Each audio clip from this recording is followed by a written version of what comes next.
have just finished up my series of Germany travel vlogs, which were so fun, but it's actually made this little space of a couple of weeks that I haven't filmed a video. So when I was figuring out what I wanted to post after those vlogs were over, I couldn't really come up with much of anything. I have these ideas, but I didn't really know what to do. So we're gonna do a Q&A today, because I kind of want to know what sort of things you guys are interested to hear from me. I asked you for questions on Instagram and I got so many responses, so I'm going to kind of rapid fire, see how many I can get through, but you know this is me, so I'm probably gonna end up getting really long-winded to answer some of them. I'll do my best to keep it nice and concise. Are you planning to visit Egypt soon? Since you are interested in literature, have you read any books from Egyptian authors? No and no. I would like to visit Egypt someday, but I don't have any immediate plans to go in the near future.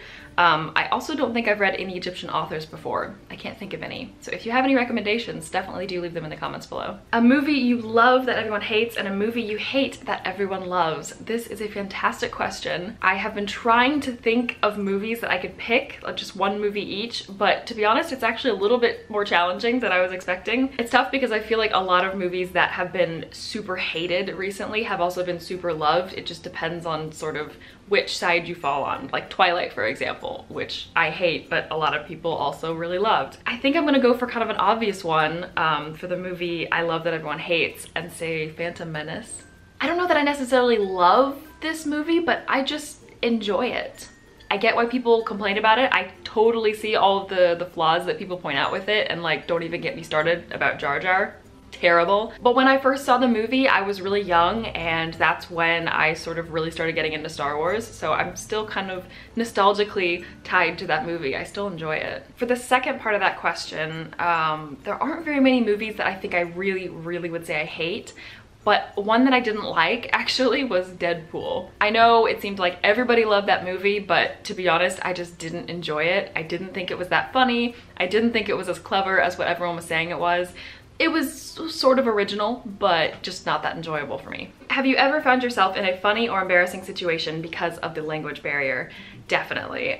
This has happened multiple times, especially being in France and speaking French. It's happened a lot more than when I spoke Spanish because I use it in everyday situations. I don't really know if this particular one is that entertaining, but one that happened kind of recently was when I was talking about the price of a hotel to somebody, and I wanted to say how expensive it was, and it was 500 euros. And I mixed up the words for 550. So I said it was 50 euros, and the way I was saying it was like, this is so insane, it was so much money. And the person just kind of looked at me like, 50 euros for a hotel? And then of course, once we realized where the problem had been, the whole story that I was trying to tell just kind of fell flat, and it wasn't that interesting anymore. So kind of killed the conversation. What's your favorite macaron flavor? I have to be honest, gonna reveal a little secret here. I haven't had that many macaron flavors. I've only had a couple of different macarons in my lifetime, and some of those were in the US before I even came to France. I do like macarons. It's not that I don't like them, but they tend to be kind of selective and either really bad or really expensive. That's not always the case, I know, but that's just been sort of my experience so far. So I haven't really tried that many macarons. I do really want to, so if you have any places to recommend that are not super expensive, because I don't want to spend a ton of money just on sweets that last 2 seconds. But if you have any recommendations in Paris or anywhere else, then definitely let me know. So I don't really have that many options to choose from, but of the ones that I've had, coffee flavored would have to be my favorite. Very predictable, I know. What do you miss about America?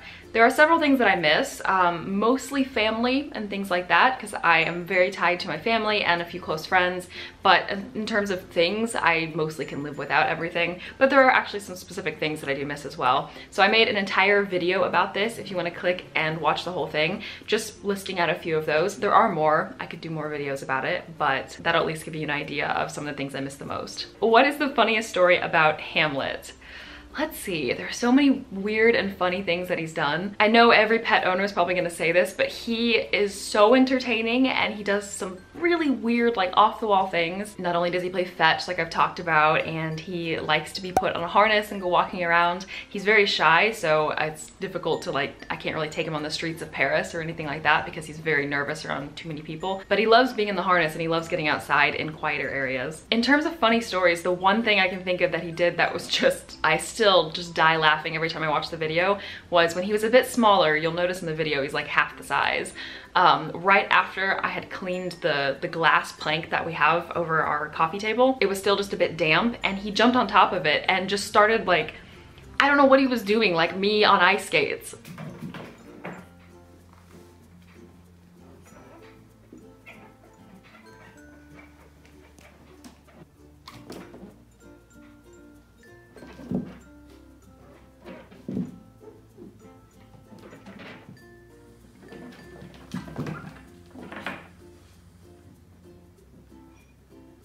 Do you ever take cream in your coffee? Yes, I do. I pretty much like coffee anyway, whether it's with cream and sugar or just black or with, you know, caramel syrups and things like that.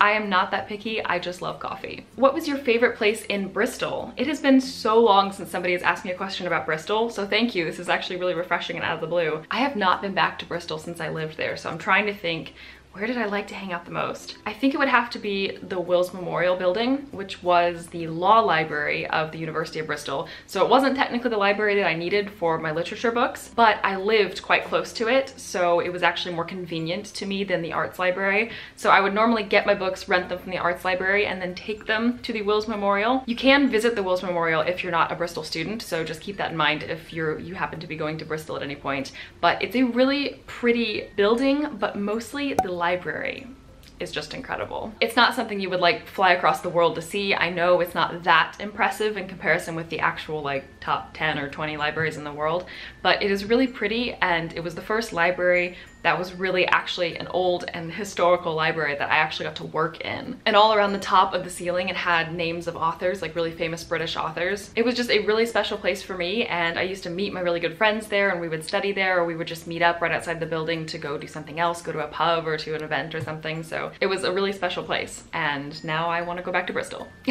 Who was your favorite colleague ever, and why was it me? This is coming from my colleague Anna, who I used to work with in Paris, and she has just moved away from Paris. This is the worst part about being an expat, when other expat friends leave. To answer your question, I would have to say it was your innate Australianness. What environment helps you write most productively? This is a really good question. I actually would like to make a video talking about this a little bit more in detail, but just kind of a short answer for the sake of the Q&A.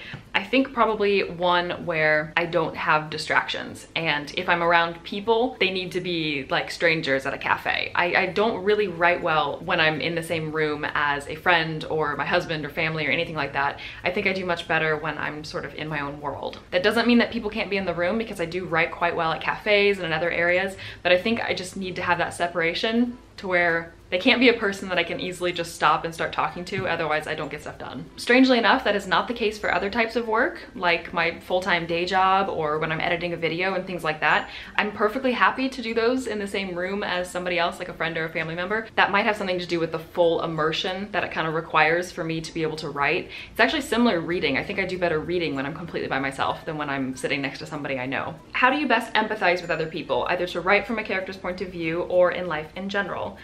To be honest, in life in general, I don't actually have to work to empathize with people normally. I'm naturally a very empathetic person, I think. It doesn't take that much for me to kind of instantly put myself in someone else's shoes and instantly want to see things from their point of view. That's probably why I cry so easily in movies, and I get upset very easily if somebody that I love or someone I care about is going through something. I think it's just kind of natural for me to empathize like that with other people. So it does kind of apply to writing characters as well. What helps with writing is if you fully have the character developed and the situation fully developed. I spend a lot of time sometimes just sitting and thinking about the situation, thinking about the feelings that are going on, the tensions, the stress points, the things like the challenges, the things to overcome. And I spend a lot of time just sort of sitting and dwelling in that if I'm sort of feeling like I'm not connecting with the story. Again, this is something that I don't necessarily have to think about that much, because I do think it kind of is natural with my personality, but it just helps to have that overall understanding of the situation to be able to better empathize. What tips would you give to a young person wanting to move to France? This is kind of dependent probably on where you come from. So if you don't speak French natively, then learn French for sure. If you don't live in the EU, then be prepared for paperwork and all the fun stuff. As a general rule, I would just say definitely try to immerse yourself in the culture and the language as much as possible before you move to France. There will be so many things to learn once you get here, and that's the case when you move to a different country of any sort. There are going to be tons of things that you're going to discover that you can only discover when you move there. But there's definitely things that you can do in advance to make that easier on yourself. learning the language, you know, immersing yourself with the culture, being familiar with certain things about the culture that might be different from wherever you come from. An example I give all the time is the times that people eat meals, especially if you're gonna move to France and live with a family. If you come from a country like the US, for example, where I come from, where dinner often is, you know, 5:30, 6:30, you might have a few kind of hungry evenings because people here don't typically eat until much later. I think doing reading, watching channels like mine and what a lot of my friends do, just talking about different things about France, watching movies, listening to music, keeping up with news as well. There are several news sources that are in English but that are based in France or about French news. Things like that, just to kind of give yourself a familiarity with the culture. Do you have any specific fears or phobias? How do you cope with them? I don't have any like diagnosed phobias, but I do have several things that I sort of call a phobia and that are definitely fears. One of which being bees and wasps and kind of bugs of all sorts. I'm very afraid of bugs. I know it's stupid. I've never actually been stung by a bee or a wasp, so it's completely irrational. But if one's buzzing around me, I completely lose my mind. So it's definitely a problem. What are your favorite tropes? I actually probably could make an entire video about this, and now that I'm thinking about it, I kind of want to, but I will mention just a couple. One very obvious one is the happy ending. I love stories with a happy ending. Not everything has to be sunshine and roses. I do love stories that have very dark moments, but at the end of the story, I want whatever that one thing is that the character is striving for, I want them to have achieved it. Whether it's true love or overcoming a villain or whatever it is, or all of those things, all of the above. I just want it to have a happy ending. Another trope I kind of like is the two people who hate each other who then turn out to like each other or even to love each other. This one is so dependent on how the story tells it, because I have seen some uses of this trope that just completely destroy it and make me hate it. But when it's done right, this is one of my favorite things. I'm a complete sucker for it. Any great fantasy or sci-fi novels you can recommend? I'm looking for something with great characters to fall in love with and a suspenseful plot. I feel like this combination is hard to find. To be honest, I have not found anything recently that that I've really fallen in love with and that kind of fits both those things. But I did want to put this question in the video because if you guys have any recommendations for Danica, then please do leave them below because I kind of want a recommendation on this as well. What's your favorite travel destination and why?